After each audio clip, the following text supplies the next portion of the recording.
¿Cómo andan? ¿Todo bien?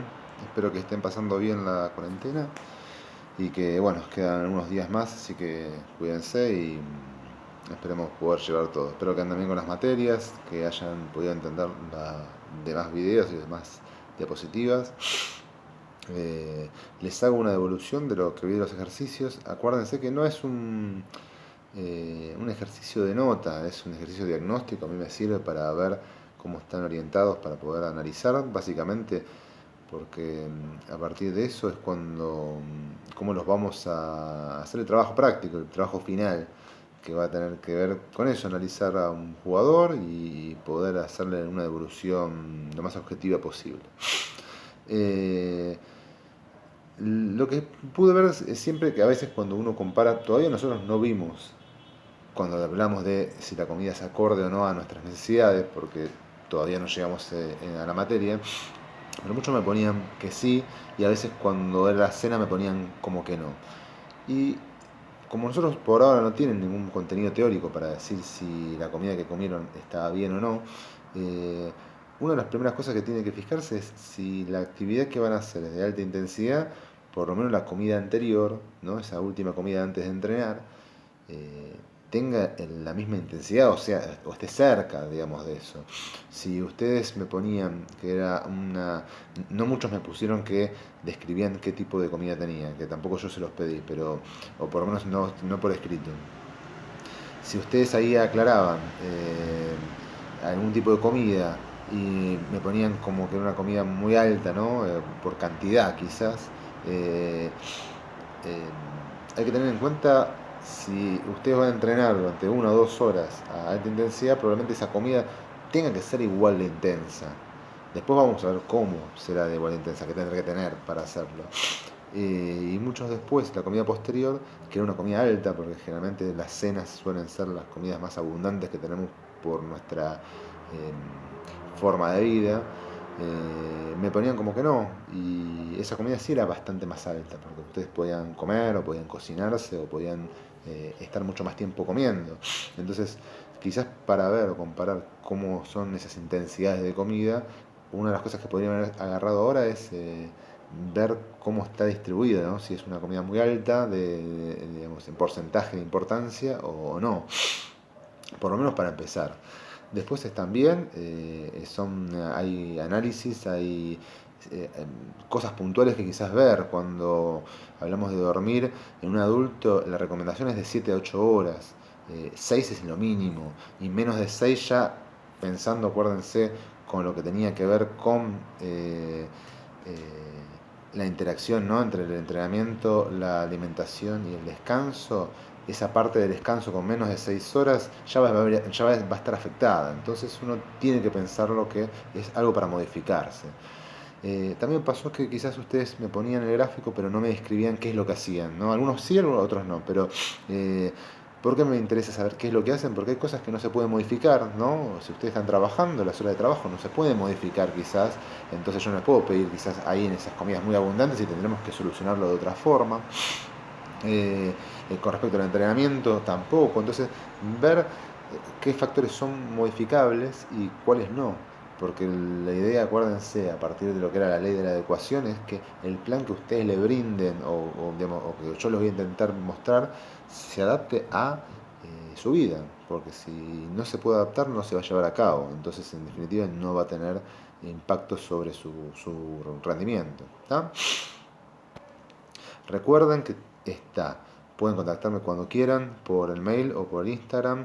Ahora les agrego este video y cualquier consulta ustedes me lo dicen. Nos vamos a ver, esta clase va a ser para el 7 del 4. La otra clase ya es feriado, así que si todo sale bien y levantan la cuarentena, dependiendo de los resultados sanitarios que tenga el país, nos veremos en la otra clase. ¿Ya? Hoy lo que vamos a ver es sistema digestivo y básicamente cómo la comida o qué interviene en la comida para la podamos aprovechar. Sistema digestivo van a ver que la gran mayoría de los órganos que lo componen son huecos. Por eso no podemos hablar que cuando yo consumo algo lo estoy aprovechando. Porque si yo pudiera ponerme un hilito y pasarlo desde la boca y que continúe, prácticamente podría salir, ¿no?, por el ano al otro lado, porque es un órgano hueco. Eso no quiere decir que está dentro del cuerpo, quiere decir que esté dentro de lo que es la luz intestinal. Y va a haber otros órganos que van a secretar sus fluidos, sus líquidos, para ayudar a mejorar lo que es las funciones intestinales, que vamos a ver que va a ser la digestión, que es la motilidad. La motilidad no va a tener tanto que ver con los fluidos, pero y la absorción. Y después, una vez a partir de eso, el metabolismo. ¿Para qué lo voy a utilizar? ¿Tá? Fíjense que son varios los órganos que conforman el sistema digestivo, ¿no? La boca, principalmente por donde va a ingresar, aunque podría ser también por la nariz si tuviese una sonda, pero la alimentación fisiológica va a ser por la boca. El esófago, que va a ser este tubo hueco que va a conectar la boca con el estómago. El estómago, todo lo que es intestinos, donde va a ser la principal órganos de absorción de todos los nutrientes. Y las glándulas que lo hablaba antes van a secretar sus fluidos para mejorar lo que es todas las funciones eh, digestivas, ¿tá? O funciones intestinales. Tengo que, esperen que voy a moverlo esto, a ver si lo puedo mover acá arriba. Ahora.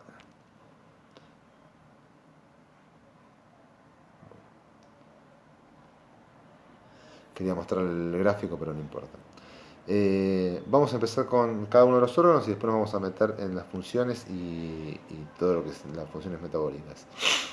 Boca, principal función de digestión, pero digestión mecánica, ¿no? Los dientes. Lo que vamos a intentar transformar es ese alimento que es una mezcla de sustancias, de aditivos, digamos, de todo, para transformarlo en la expresión más chica para poder absorberlo. Entonces, los dientes, a partir de la mezcla también con la, la saliva, van a mejorar la superficie de contacto. Piensen que si yo tuviese una estructura, no un alimento, solamente podría ser el contacto por la superficie exterior. Si yo lo voy rompiendo, esa cantidad de superficie empieza a aumentar y yo tengo mayor intervención de lo que van a ser las enzimas y la digestión química también que va a aparecer. Entonces tenemos que ir destruyendo ese alimento a una expresión lo más pequeña posible, una superficie lo más pequeña posible, para que puedan actuar más.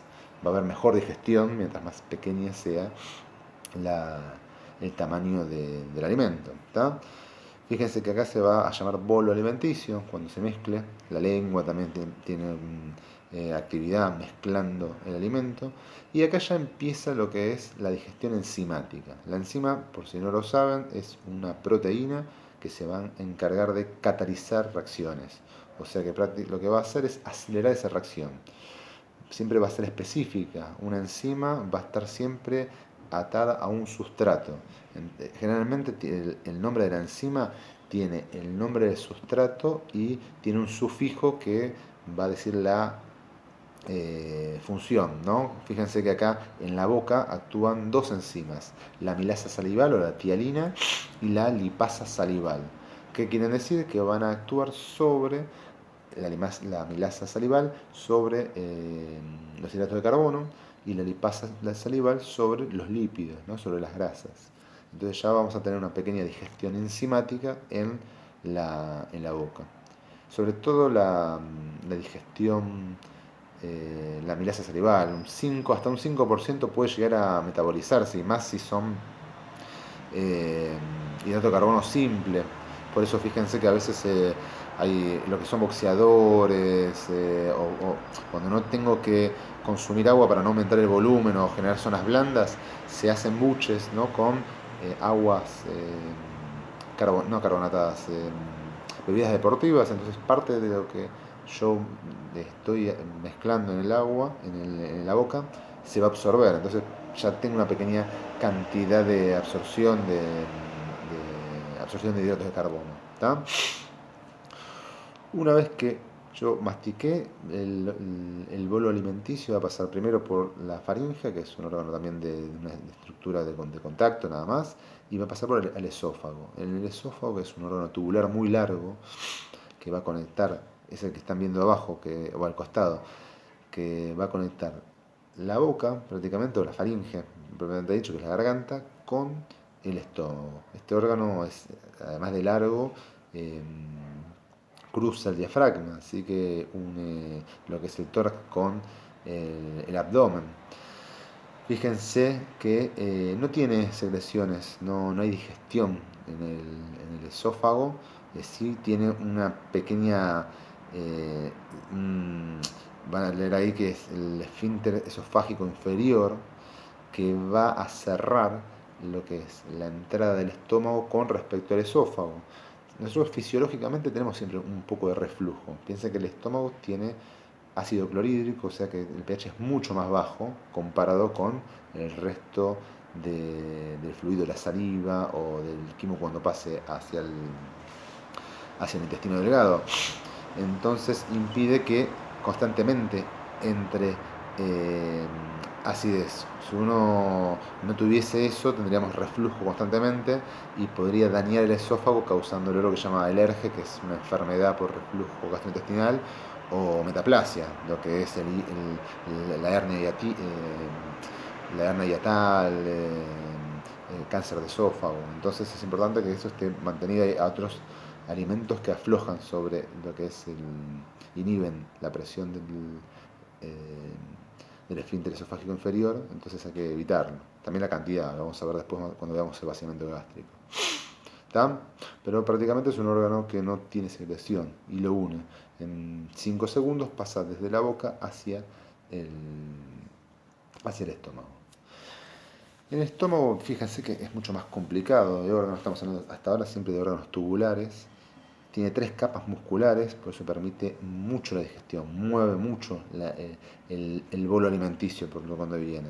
Está encargado de mezclar lo que es el jugo gástrico, que está formado principalmente por ácido clorhídrico eh, y enzimas que ahora vamos a ver. Entonces permite que ese bolo alimenticio se transforme en un quimo ácido, porque va a bajar la cantidad del pH. Piensen que acá hay digestión química, ¿no? Eh, la acidez va a ayudar a romper las estructuras del alimento más todavía y va a permitir que se activen las enzimas para poder ir rompiendo los enlaces y transformar esos elementos, estas estructuras más complicadas, más complejas, en estructuras más pequeñas para poder absorberse. En el estómago van a actuar solamente 2 enzimas, la pepsina, que va a actuar sobre las proteínas, y la lipasa gástrica, que va a seguir actuando sobre las grasas, sobre los lípidos. La amilasa salival, que venía desde la boca, queda inactivada. Por eso en el estómago no hay digestión de hidratos de carbono. ¿Está? Como viene, se va a seguir digiriendo en el siguiente órgano del cuerpo.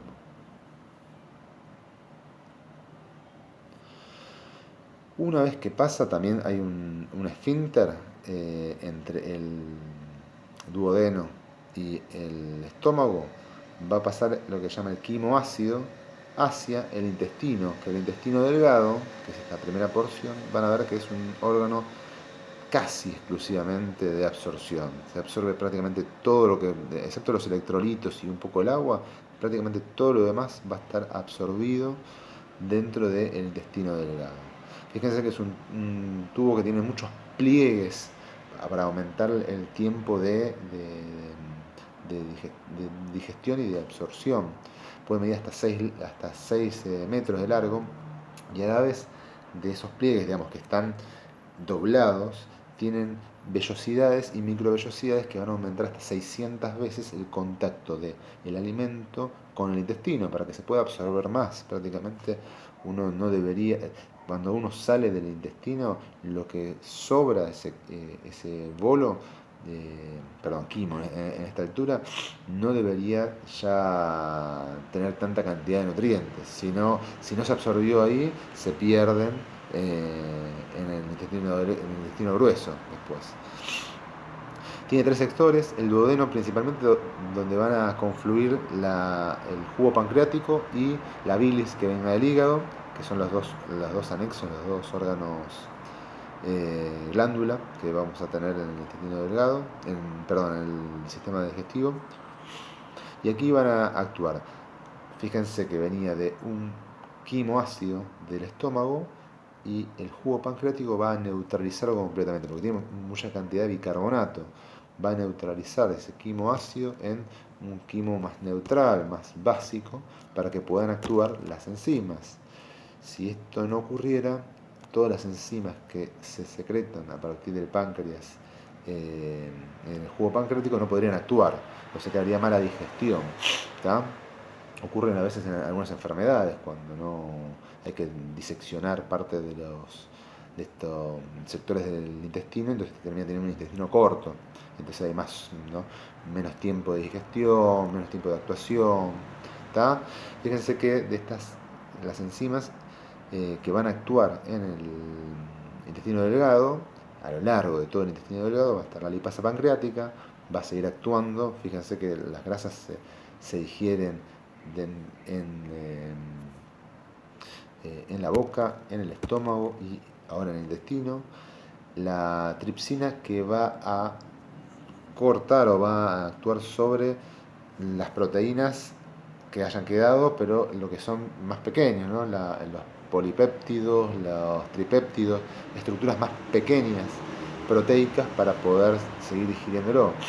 La bilis, que va a ser un fluido que va a venir del hígado, que lo que va a permitir es la emulsión de las grasas.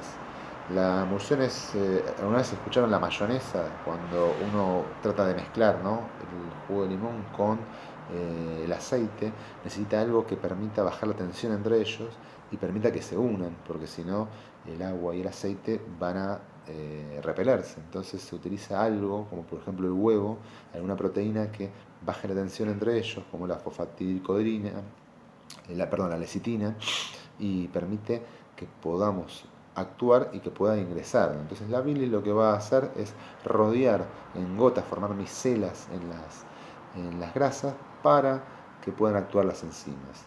Si la bilis no estuviese, prácticamente no se podrían digerir lo que son los lípidos o los ácidos grasos de cadenas más largas. Para ver que las de cadenas más cortas y medias se pueden absorber directamente, pero de cadenas más largas no tanto. Y la amilasa pancreática, vamos a seguir eh, digiriendo los hidratos de carbono. ¿Tá?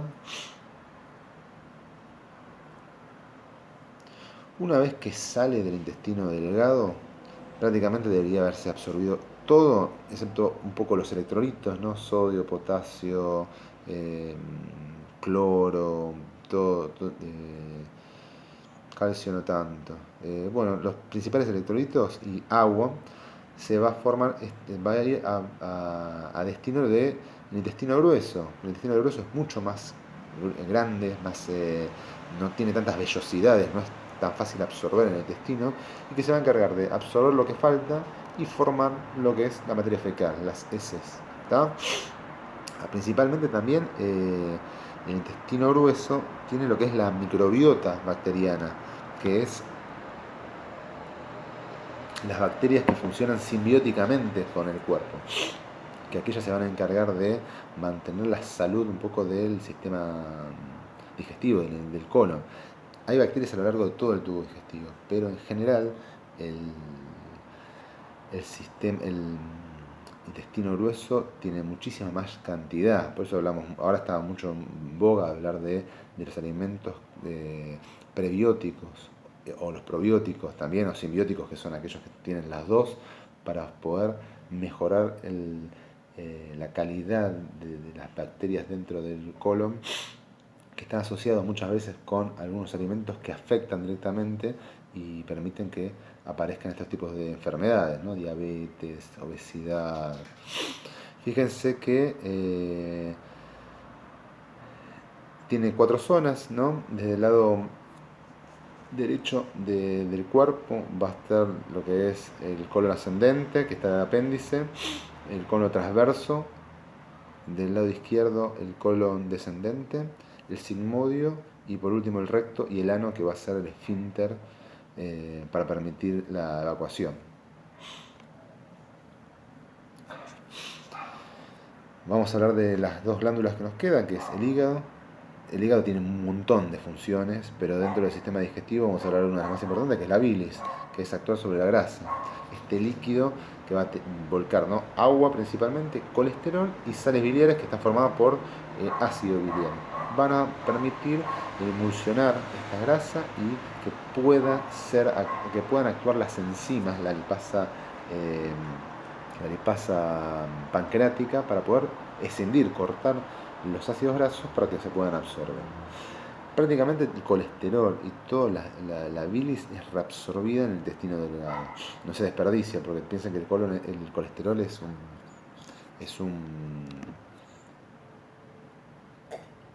sustancia biológica muy elemental, entonces se necesita para poder hacer cualquier tipo de estructura. No les había mencionado, pero dentro de lo que es la absorción del intestino delgado, todas confluyen en lo que se llama la vena porta. Esa vena va a ir hacia el hígado, que va a ser el principal receptor de todo lo absorbido durante todo el intestino, a lo largo de todo el tubo digestivo, y él se va a encargar, el hígado, de distribuir. Si precisa lo vamos a ver un poquito más adelante, pero si precisa metabolizarlo, si precisa oxidarlo, si precisa hacer estructuras, ¿tá? El páncreas es la segunda célula, la segunda glándula. Va a secretar en el duodeno y va a secretar el jugo pancreático. Principalmente lo que va a hacer es alcalinizar primero ese quimoácido para que puedan actuar las enzimas que va a volcar. Acuérdense, la lipasa pancreática, la amilasa pancreática y la tripsina. Y también va a haber algunas otras. Vamos a ver hoy algunos enzimas proteicas un poco más pequeñas, carboxidasas, que vamos a ir por los aminoácidos. Y produce enzimas para que los hidratos de carbono, las grasas y las proteínas, ácidos nucleicos también es una macromolécula, pero que no incide en lo que es la energía, ¿tá? Funciones que vamos a tener en el sistema digestivo. Primero, motilidad.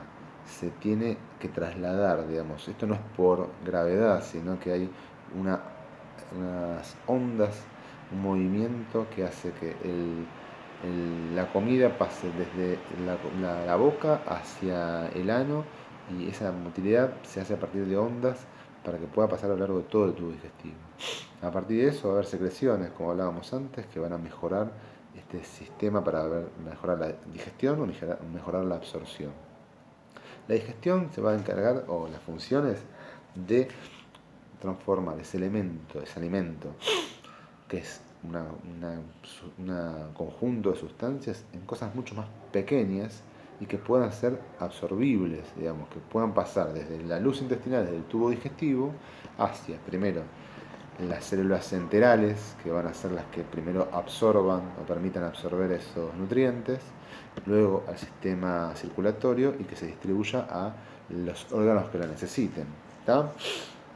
También podemos agregar acá, dentro de funciones, no sé si digestivo, pero lo que va a ser el metabolismo, que va a ser dónde la voy a utilizar. La voy a oxidar para obtener energía, la voy a utilizar para formar estructuras, o como las proteínas, lo voy a utilizar para reponer las reservas energéticas de hidratos de carbono o de grasa.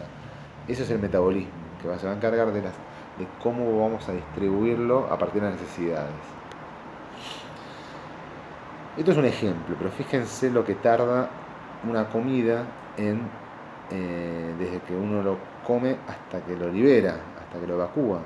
Si tiene poca cantidad, digamos, en orden, primero están los hidratos de carbono, que son más fáciles de digerir, absorber y metabolizar. Después, si las comidas empiezan a mezclarse, ¿no?, si tienen proteínas y grasas, empiezan a ser mucho más lento el momento. Entonces es más fácil los hidratos de carbono, las proteínas y las grasas, en ese orden es la manera de poder digerirlo más fácil. Pero fíjense, una comida que tendría poca cantidad, ¿no?, de poca cantidad de grasa, sale del estómago. Yo, una vez que lo consumo, un almuerzo, sale del estómago 3 horas después.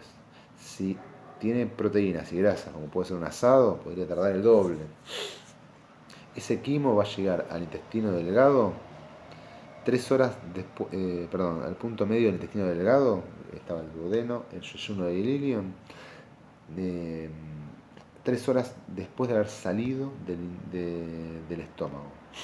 A las 8 horas los residuos acuosos y no digeribles llegan al final del intestino delgado. Yo les había dicho que a lo largo de todo el intestino delgado se absorbe prácticamente todo. Lo que no va a quedar son las bacterias que no se utilicen, no se consuman, parte del agua que se va a absorber en el intestino grueso y lo que son que no o los nutrientes que no hayan tenido contacto con el intestino por la cantidad quizás, o aquellos que no son digeribles, ¿no? Las fibras, todo lo que hablemos después de fibras solubles e insolubles se van a digerir, no se van a digerir, entonces van a llegar al intestino delgado. A las 20 horas de haber comido va a estar por la mitad del intestino grueso, o sea, pasando por el colon transverso. Entre 12 y 36 horas que pasa el intestino grueso, no transformando, no absorbiendo el agua, transformando de ese bolo que era semilíquido a algo más semisólido, absorber el agua para transformarlo en algo más duro, como son las heces. Y las heces llegan al recto, fíjense, todo este camino, entre 20 y 44 horas, depende de la composición. Entonces, fíjense lo que puede tardar el alimento para hacer todo el camino. Entonces, la elección que nosotros tenemos cuando tengamos que promover algún tipo de alimentación pensando en esto, porque lo que yo como hoy puede afectar a jugar el fin de semana o jugar en el partido, no solamente el de esta noche, el más próximo, sino viéndolo más adelante. ¿Está? Concepto clave para pensar todas las comidas previas al entrenamiento o el juego. El control del vaciamiento gástrico. ¿Qué va a ser la velocidad que pasen de el estómago hacia el intestino delgado? ¿Está? Mientras más complejo sea esa comida o más difícil de digerir, va a estar más tiempo en el estómago. Entonces, ¿no? La velocidad, las bebidas también, vamos a ver que dependiendo, lo vamos a ver más en hidratación, pero vamos a intentar que siempre las bebidas sean más parecidas a un límite para que sean absorbidas casi como el agua, entonces tardan mucho menos tiempo. Los factores que regulan la velocidad del vaciamiento gástrico provienen del estómago y el duodeno. Cuando llega la comida al estómago, le va a dar una señal al duodeno cuando esté preparado para poder hacerlo. Si el estómago está muy cargado, se va a distender más y le va a mandar una señal, un feedback al duodeno para que mantenga ese esfínter, el esfínter entre el gastroduodenal, para mantener la comida más tiempo porque necesita más tiempo de digestión. Entonces tenemos que tratar de evitar eso. Las señales que provienen del intestino en general producen un feedback negativo, inhibiendo el vaciamiento gástrico. Por eso tenemos que intentar que cualquier comida que nosotros le demos a este deportista esté menos tiempo, porque piensen que la comida esté más tiempo en el estómago significa que hay sangre que está yendo hacia el estómago para poder ayudar a ese órgano a digerirlo más. Entonces es sangre que no está yendo a los músculos, que es donde va a necesitarlo este deportista para actuar. ¿Tá? Fíjense los factores que afectan el vaciamiento gástrico, ¿no? La velocidad que pase del estómago al intestino delgado.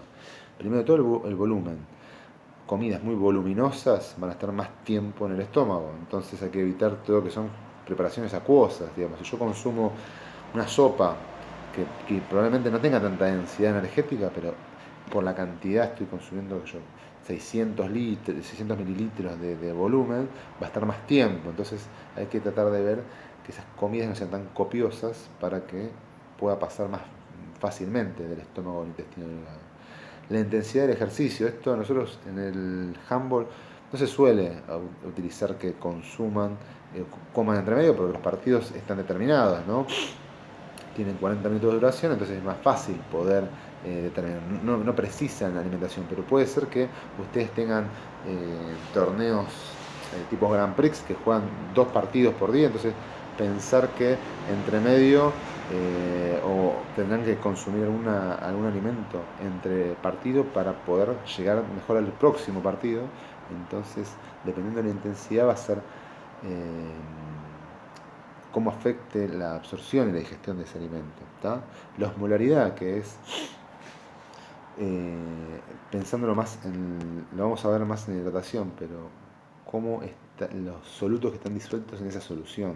Mientras más osmolares, más tiempo va a estar en el estómago. Por eso van a ver que generalmente usamos una osmolaridad que es casi similar a la del plasma para que no tenga tanto tiempo de traslado entre el estómago y la absorción de la sangre. ¿Tá?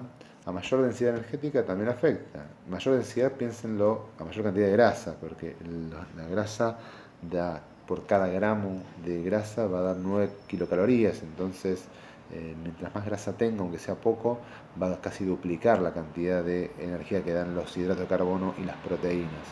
Entonces, mayor densidad, comidas con mayor densidad energética, o sea, cantidad de energía por cantidad de comida, va a estar más tiempo en el estómago. Temperatura.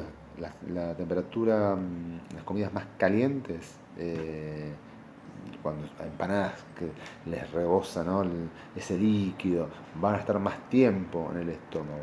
Y ocurre también con las temperaturas muy frías, las que son heladas, pueden llegar a darles espasmos al intestino, el estómago y causar dolores gastrointestinales. Entonces también hay que tenerlo en cuenta. Las temperaturas muy extremas pueden afectar negativamente el vaciamiento gástrico. La consistencia, mientras más procesado esté el alimento, en el sentido de no es lo mismo consumir, ¿no?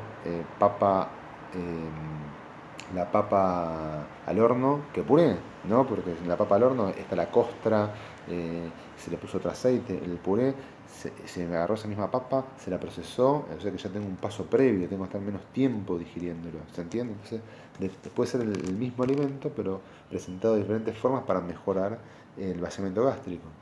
Los componentes, como hablábamos antes, el hidrato de carbono tiene mayor, es más rápido el vaciamiento gástrico. Si se combina con otros alimentos, con proteínas va a ser un poco más lento, si se combina con grasas más. Siempre piensen los hidratos primero, después las proteínas y las grasas van a ser los nutrientes que van en ese orden a mayor tiempo de digestión en el estómago, o sea, mayor tiempo de vaciamiento gástrico. Por eso vamos a tratar de evitar que los alimentos que estén más cercanos a los entrenamientos estén más libres de grasa, más libres de fibra, más de proteínas, pero quizás proteínas más procesadas, ¿no? La del huevo, la del queso, que nos permitan disminuir el tiempo de vaciamiento gástrico, aumentar el tiempo de digestión, que sea más fácil. El pH, el pH es la cantidad de protones que tiene una solución, que va a sensarse más ácido. Mientras más ácido sea, más tiempo va a estar para neutralizarse. Entonces tienen que ser similares. Piensa que el pH del estómago también es bastante ácido, pero puede irritar. Si es muy ácido, podría irritar lo que son las paredes del estómago, entonces podría afectar negativamente. Clasificación, hay que evitar lo que es gaseosa, finamente gasificada, todo ese tipo de aspectos del marketing, porque genera volumen, el gas genera volumen en el estómago y va a estar más tiempo para poder pasar, para hacer el vaciamiento.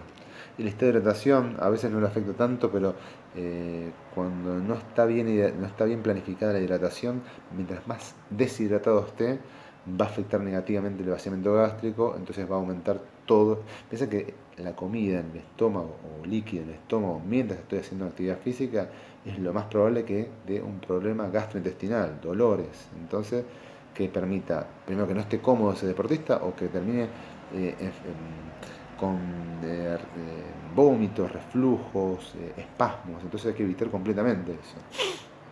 El estrés psicológico también, dependiendo del tipo de actividades, puede acelerar, ¿no? El tránsito. A veces en esas finales, esos jugadores que piensan que saben que le va a poder agarrar, hay que tenerlo en cuenta. Está extendido lo que es perdón, este dije también, el capítulo 3 ya se los saqué foto, así que si quieren pueden leerlo de ahí completamente. Por eso hay que evitar que el vaciamiento gástrico sea óptimo para evitar todo lo que son las complicaciones gastrointestinales, que puede venir la deshidratación, la ingesta previa a partir de alimentos ricos en fibra, los momentos previos a entrenar o a competir hay que evitarlos. La fibra es buena para la salud, pero piensa que la fibra es indigerible porque no tenemos las enzimas para poder escindir esos enlaces para poder utilizarlos. Entonces va a estar mucho más tiempo. Todo lo que sea integral, tenga salvado, semillas que sean difíciles de masticar, eh, la cáscara de las verduras o las pencas de las verduras, la cáscara de las frutas, todo eso va a estar más tiempo. Entonces quizás sí se puede dar algunas opciones, pero hay que modificarlas para que sean más fáciles absorbibles. Todo lo que sean comidas ricas, sobre todo en grasa, mayor cantidad de grasas y las grasas saturadas, va a estar más tiempo en el estómago, ¿no? Los cortes de asado, de carne, que sean mucho más ricos, ¿no? Bondiola, asado, vacío, tienen mayor cantidad eh, de grasa y de proteínas más indigeribles, ¿no? El colágeno, la elastina va a tener más tiempo de estar en el estómago. Consumo de bebidas hiperosmolares, todo lo que son gaseosas, vieron que hablábamos de la osmolaridad, cuando sobrepasa la osmolaridad parecida a la que tiene el plasma, va a estar más tiempo en el estómago, entonces va a causar mayores problemas gastrointestinales. Los jugos envasados, las gaseosas, todos esos son muchísimos más osmolares que las bebidas deportivas, por ejemplo. Entonces va a estar más tiempo en el estómago y puede causar problemas. La intolerancia a la leche, cuando es intolerante a la lactosa, en verdad, puede causar, por eso hay que evitarlo. eh, Todo lo que son derivados de la leche, perdón, de la leche y sobre todo la leche, para hacer bebidas. Quizás la vamos a utilizar posterior al entrenamiento. Consumo de bebidas de fructosa, todo lo que es, fíjense, las gaseosas son, o utilizan azúcar y en el peor de los casos utilizan jarabe de maíz de alta fructosa. La fructosa en el estómago durante mucho tiempo causa problemas gastrointestinales y en general sobrepasan el límite, que son cerca de 35 gramos por litro. Entonces, cuando son estas bebidas, cuando uno lee las etiquetas y solamente tienen jarabe de maíz de alta fructosa o fructosa como hidrato de carbono, hay que tenerlo en cuenta porque puede causar problemas gastrointestinales. Consumo de bebidas carbonatadas, cuando utilizan gaseosas, sobredosis de suplementos vitamínicos, muchas veces prescriptos, auto prescriptos, entonces evitarlos, porque las vitaminas pueden causar también problemas gastrointestinales si están mucho tiempo en el estómago. Consumo de algún suplemento, lo mismo. Todo lo que son suplementos que intentan mejorar sin tener evidencia que lo van a hacer, ¿no? Té verde, ginseng, guaraná, no sé, todos los que uno vende en venta libre sin consejo y probablemente puedan llegar a tener una evolución en el sentido de que les va a caer mal. Fiebre en estado febril también. Piensan que cuando uno hace actividad física suele subir la temperatura, lo vamos a ver más adelante. Entonces no es un estado febril, pero sí es un estado en el que el cuerpo está hipertérmico. Entonces a mayor nivel de temperatura el cuerpo no va a funcionar de la mejor manera, o sea que hay que mejorando el estado de hidratación o de termorregulación, vamos a mejorar el estado de absorción de los alimentos. ¿Tá? Esto suele pasar un poco más en lo que son deportes cíclicos, ¿no? Eh, Ciclismo, atletismo, ultramaratón, todos esos deportes de larga duración. Quizás no tanto en esto, no lo vamos a hablar así.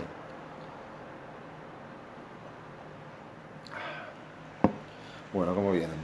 Falta poco, así que no se preocupen. Vamos a ver ahora cada uno de los macronutrientes. Vitaminas y minerales lo voy a dejar para cuando lo veamos. Ahí hablamos de la digestión, la absorción de las vitaminas y los minerales. Acá solamente nos vamos a dedicar a los macronutrientes. Los hidratos de carbono, las proteínas y los lípidos. ¿Tá? Empecemos vamos a ver las tres funciones. La digestión, como obtenemos o procesamos ese alimento, ese hidrato de carbono, para obtener la estructura más pequeña posible, el monómero, para poder absorberse, la absorción y el metabolismo.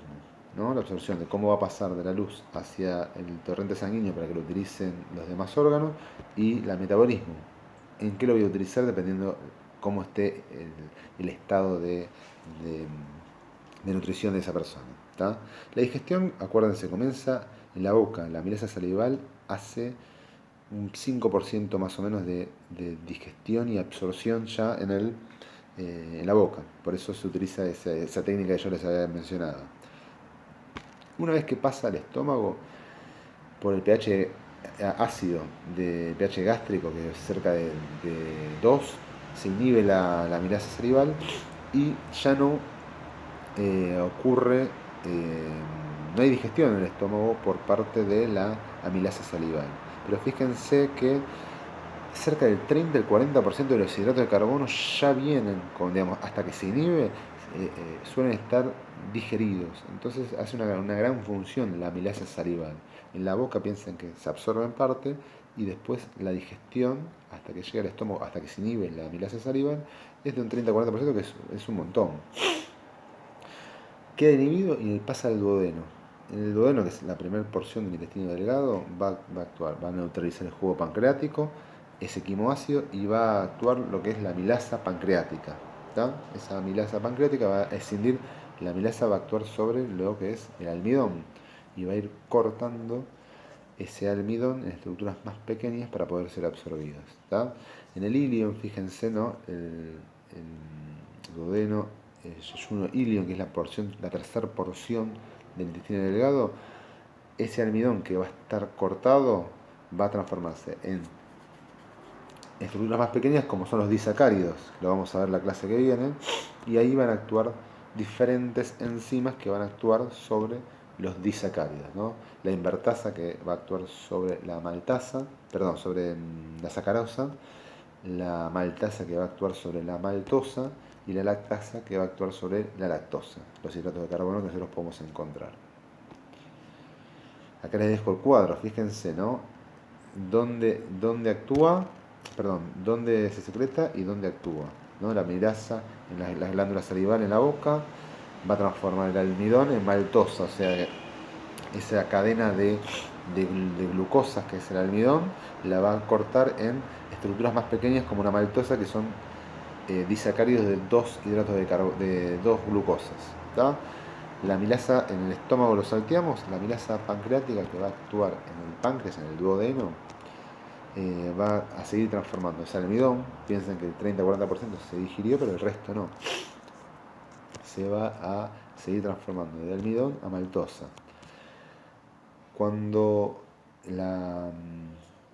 siguen, digamos, la combinación de los hidratos, ¿no? Puede haber muchos, estamos hablando del almidón antes, pero estos hidratos lleguen a el ilion, lo va a actuar la enzima específica, que es la sacarasa, la maltasa o la lactasa, que van a transformar ese disacárido en sus dos monosacáridos, ¿no? En el caso de la sacarosa, va a transformar esa sacarosa en una molécula de glucosa y una de fructosa. En la maltosa va a haber dos glucosas, y en la lactosa la va a transformar esa lactosa en glucosa y galactosa, ¿tá? Que después se van a reabsorber por vena porta y vamos a ver que vamos a utilizarlo más adelante. La absorción, entonces, hasta ahora cortamos todos esos hidratos de carbono complejos, de almidón, que no los podemos absorber, se fueron digiriendo y se transformaron en las estructuras más pequeñas. Podemos encontrar estructuras hasta maltosa, tenemos algún puente para algún receptor para poder incorporar maltosa, pero la mayoría se van a incorporar como monosacáridos: glucosa, fructosa y galactosa. ¿Tá? Tenemos dos proteínas que van a permitir el paso de esos hidratos de carbono hacia el torrente sanguíneo. Primero hacia el enterocito, que es la célula intestinal, y después al torrente sanguíneo.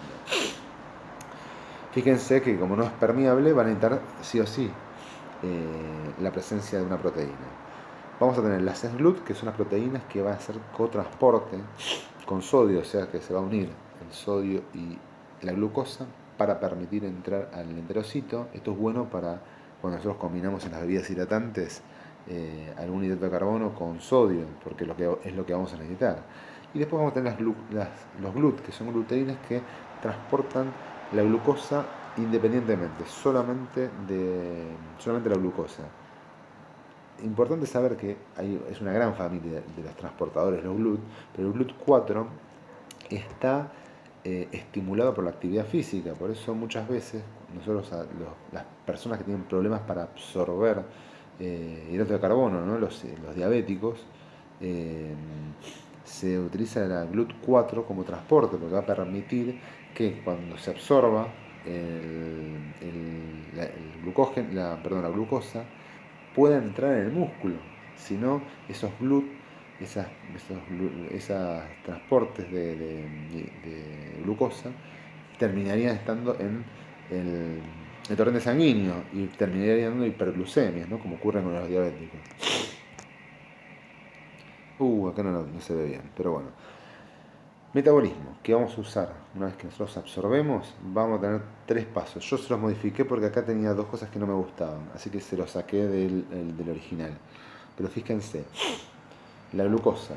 La glucosa se utiliza como tal porque es el hidrato de carbono, el monómero que utiliza el cuerpo.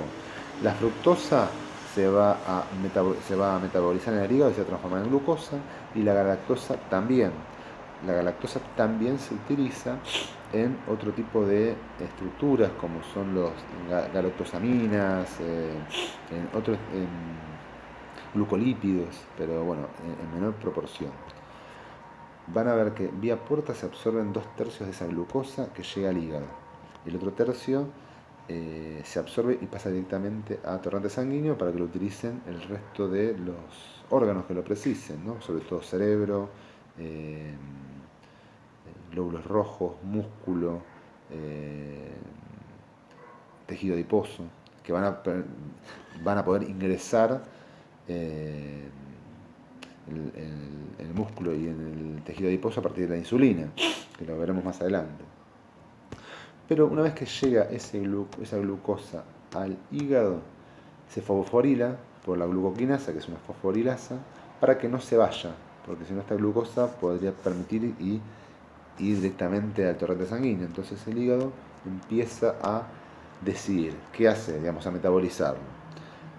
El primer paso es llenar sus reservas de hidrato de carbono. Entonces hace glucogenógenesis hepática, que es reemplazar ese glucosa, ir transformándolo en glucógeno, hacer cadenas largas de glucosa para que baje la molaridad, para que baje la presión que tiene sobre el hígado. Entonces uno es volver a tener, llenar sus reservas de glucógeno con la glucosa exógena. ¿Tá? Si la glucógena se llena, puede utilizar esa glucosa para las funciones del hígado, ¿no? Hacer glucólisis hepática. Como habíamos visto en el sistema anterior, obtener energía, no mucha, pero para poder reemplazar las funciones energéticas del hígado. Y si hay muchísima cantidad, vamos a la tercera, que va a ser convertir esa glucosa en ácidos grasos, ¿no? Transformarla en ácidos grasos, o lo que llama la lipogénesis, o la génesis de colesterol, para poder utilizarlo, que son grasas. ¿Tá? Vamos con las proteínas. Comienza en la boca, no había, ¿se acuerdan? No había ninguna enzima, digamos, ninguna digestión enzimática, ¿sí? Química o mecánica, pero en el estómago empieza lo que es la primera digestión enzimática. Se activa la pepsina a través, digamos, es un zimógeno. El pepsinógeno está presente en el líquido, el jugo gástrico, pero se va a activar con el medio ácido. Entonces se va a transformar de pepsinógeno a pepsina, y esa enzima es la activa, que va a permitir la digestión de las proteínas. Las proteínas son, lo vamos a ver más adelante, de estructuras mucho más complejas y más grandes. Cerca del 15% de esas proteínas se transforman en polipéptidos, de cadenas cerca de 20 aminoácidos más o menos. Este quimoácido también estimula lo que es la conversión del tripsinógeno a tripsina, y que va a actuar, ¿no?, en los polipéptidos, transformándolo en estructuras más pequeñas, en tripéptidos, dipéptidos y aminoácidos libres, que van a ser las formas en que nosotros podamos actuar podamos absorberlo en el intestino delgado. En el borde del cepillo también van a encontrar que estos aminopeptidasas van a transformar estos dipéptidos y tripéptidos en aminoácidos específicos. Hay aminopeptidasas que son básicas, aminopeptidasas que son básicas, que van a actuar sobre estos tripéptidos que tengan mayor cantidad o conformación de aminoácidos ácidos o básicos, lo vamos a ver un poco más adelante igual. ¿Está? El tripsinógeno actúa en el duodeno. ¿Está? La absorción, ¿no? Lo que era el pasaje, ¿no? Del tubo digestivo hacia el interior de la célula. Tenemos tres compuertas o tres proteínas que van a permitir el pasaje. Uno de aminoácidos libres, el monómero, la estructura más pequeña, de dipéptidos, que son la unión de dos aminoácidos, o tripéptidos, que es la unión de tres aminoácidos, que se van a absorber en el intestino delgado. La gran mayoría se absorbe antes de llegar al yeyuno, o sea que es en la segunda porción, o sea que tiene una gran cantidad de aminoácidos absorbidos en el intestino delgado. Y se pueden transportar en transporte activo acoplado al sodio, también se utiliza la mezcla, lo vamos a ver. Y hay cuatro tipos de transportadores, fíjense, de aminoácidos neutros, como les había dicho antes, básicos, ácidos, o específicos, en este caso de prolina y de isoprolina, como que son los derivados del colágeno. Y viajan vía porta, o sea que una vez que se absorben, va a ir al hígado para ver la función, la metabolización. Acá tienen el gráfico, fíjense, una compuerta para aminoácidos acoplados al sodio, otro de aminoácidos libres que tienen diferentes compuertas, ¿no? El de A es de ácido, el de B es de básico, y van a tener una compuerta para dipéptidos y tripéptidos, que una vez que ingresan en el enterocito, va a actuar otra peptidasa para transformarlo en aminoácidos. Dentro del enterocito va a haber lo que llaman el pool de aminoácidos, que es esta conformación, y van a viajar libres por el sistema portal hacia el hígado. Y en el hígado se va a decidir qué es el metabolismo, en qué se va a utilizar. Entonces fíjense que dentro del metabolismo parte de los aminoácidos quedan en el enterocito para reponer las estructuras que va a utilizar el enterocito, las proteínas que necesita la célula intestinal. Puede haber transaminación, o sea, convertir ese aminoácido en alguno que necesite, que puede ocurrir si tiene una gran cantidad. Sí, esto puede ser, pero es menos. Cuando el aporte energético a partir de hidratos o de grasas es poco, yo puedo utilizar los aminoácidos para oxidarlos y transformarlos en elementos energéticos más grandes, como es la glucosa o las grasas. Entonces, hay algunos aminoácidos que tienen un perfil más glucogénico y hay unos aminoácidos que tienen un perfil más lipogénico. Entonces, se pueden utilizar para transformarlos en estos dos. Por eso a veces la gran cantidad de proteínas, cuando son muy proteicos, pueden causar lipogénesis, ¿no? Engordar, entre comillas. Y también lo que puedo utilizar es ese aminoácido, oxidarlo. No pasa tampoco, digamos, algunos aminoácidos se oxidan, pero no sería lo conveniente, porque piensen que los aminoácidos van a formar estructuras, todas las proteínas que tenga el cuerpo se van a reorganizar a partir de los aminoácidos que nosotros consumamos. Pero parte de eso se pueden oxidar, transformarse en acetil-CoA, entrar a la mitocondria, como habíamos visto antes, entrar al sistema oxidativo para obtener energía. ¿Está?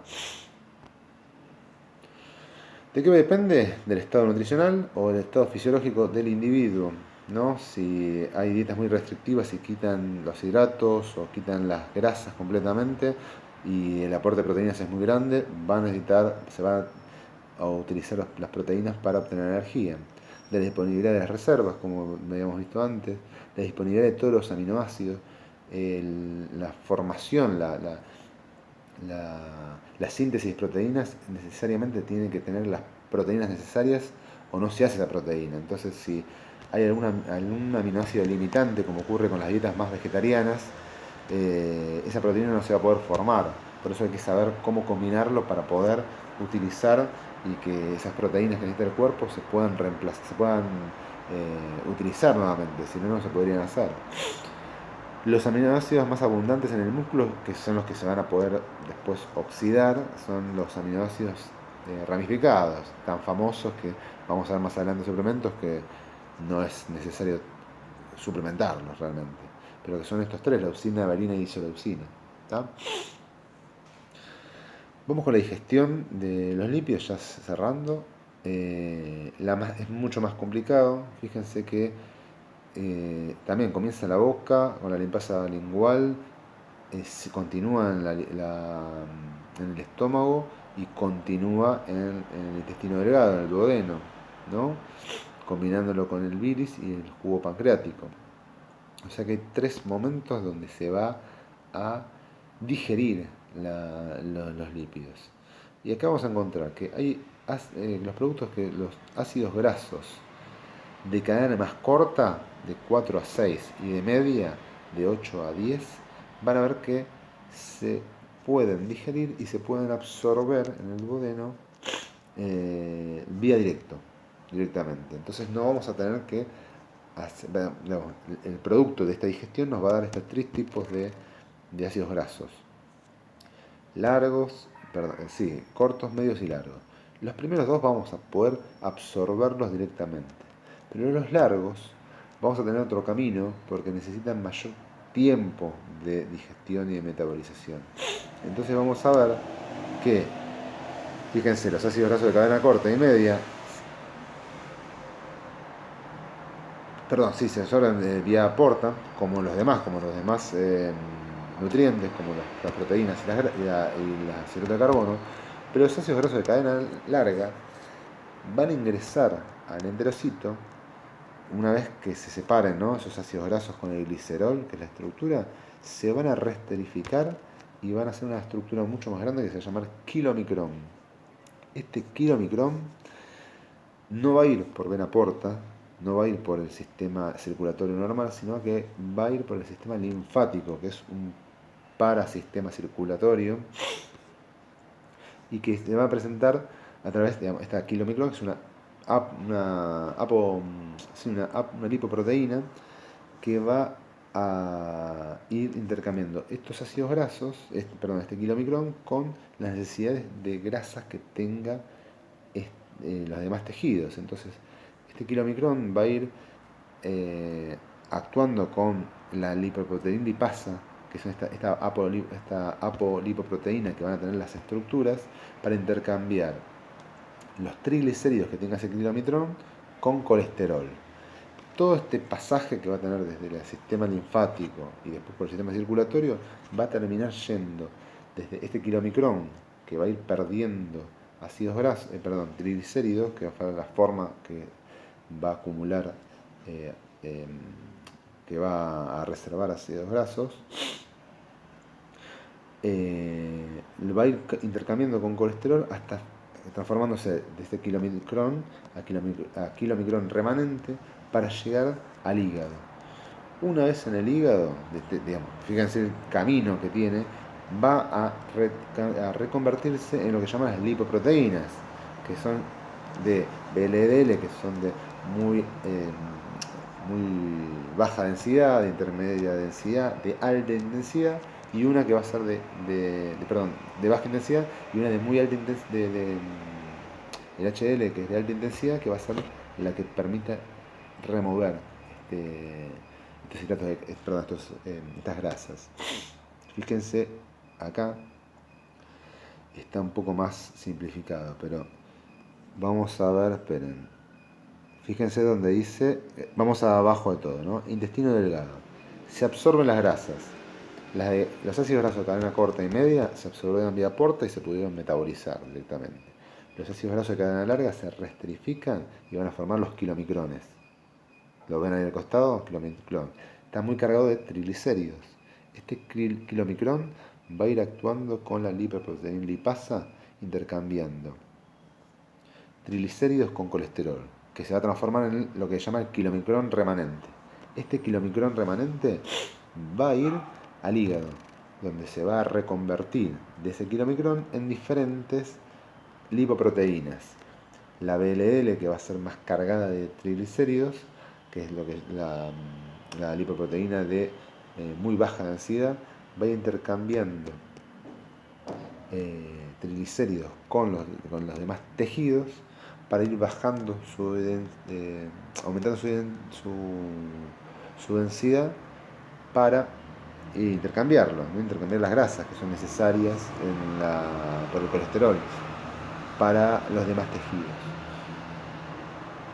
Una vez que termina, esa LL es el que queda girando en el sistema y que debería, si se empieza a acumular, ser removido por lo que llaman las lipoproteínas HDL, que es de alta densidad, para poder retomarlo al hígado y lo pueda transformar. ¿Tá? Es medio complicado, pero bueno, lo veremos más adelante. ¿En qué lo vamos a utilizar? Una vez que esto fue la absorción, la distribución y el metabolismo. Tenemos estos dos pasos. O lipogénesis, vamos a empezar con lipólisis, que va a ser el proceso de utilizar ese triglicérido, escindirlo y transformarlo en ácido graso y glicerol para que ese ácido graso se pueda metabolizar y podamos obtener energía. ¿De qué va a depender? De las necesidades energéticas de ese órgano, ¿no? La lipasa hormonosensible, que va a estar en la estructura más cercana de la entrada del órgano, es activada por las catecolaminas, glucagón. Cuando no hay hidratos de carbono y suben las hormonas contrarreguladoras, las catecolaminas, el glucagón y el cortisol, van a precisar mayor cantidad de grasa, metabolizarlas para obtener energía. Cuando hay mayor cantidad de hidratos de carbono, ¿no?, que están promovidas por la insulina, el lactato de los cuerpos cetónicos, va a haber menor cantidad de uso de las grasas. ¿Tá? Por eso depende de las necesidades que tenga. Y otro paso que va a tener es la lipogénesis, o sea, que si yo tengo una cantidad de grasa, metabolizarlas nuevamente para ese ácido graso, unirlo con un glicerol y transformarlo en triglicérido. Y lo puedo depositar parte en el hígado o parte exportarlo, no debería mantenerse el hígado, exportarlo con lo que son las lipoproteínas, ¿no? La VLL, IDL, LDL y la HDL para retomarlo, para que lo utilicen los demás órganos del cuerpo. ¿Está? Intercambiándolo con colesterol siempre. Cerrando, fíjense, acá tienen un gráfico en el tubo para ver las zonas donde se absorbe los demás nutrientes. Fíjense que acá el hidrato de carbono muy poquito, pero bueno, acá no les pone nada. En el estómago no hay absorción, fíjense. En el duodeno lo que son minerales bivalentes, ¿no? Hierro, calcio, magnesio. Todo lo que es intestino delgado, a partir del yeyuno es donde se absorbe mayor cantidad de nutrientes. Fíjense, monosacáridos, vitaminas, ácido fólico, proteínas. En el ilion, mayor cantidad de grasas. Piensen, como necesita más tiempo de digestión, se absorbe más en el final del intestino delgado. Todas las vitaminas liposolubles, los ácidos grasos, las sales biliares que se utilizan para la emulsión. Y llegando en el colon se absorbe agua, sodio, potasio, cloro también, y la vitamina K, que es la que va a generar las bacterias. Parte se absorbe y parte se las va a generar las bacterias. Todo lo que nos sirve va a ir a parar a las heces, o todo lo que no llegó a absorberse, porque no puede ser que comidas muy copiosas no tengan el tiempo o el contacto con el intestino y lleguen a las heces, ¿no? Hidratos de carbono, grasas, digamos, cuando comidas en las fiestas o algo que son muy grandes, no tiene tiempo de hacerlo, entonces por el flujo de comida que hay, puede ser que lleguen nutrientes, no deberían llegar. A las heces deberían llegar bacterias muertas y fibra prácticamente, y secreciones, pigmentos, pero dependiendo el tiempo que uno estuvo para hacerlo, o la comida que tuvo, puede afectar ese tiempo de absorción, de digestión. ¿Tá? El capítulo 3 ya se los dejé, léanlo porque esta parte que es mucho más complicada les puede servir más texto, mucho más fácil para poder entenderlo y les permita comprenderlo más. Si todo va bien, nos vamos a ver en la clase de hidratos, si no, volveremos a verlos por este sistema. Si tienen dudas, no hay problema, mándenme las dudas que quieran y estamos en contacto. Saludos y espero que estén todos bien.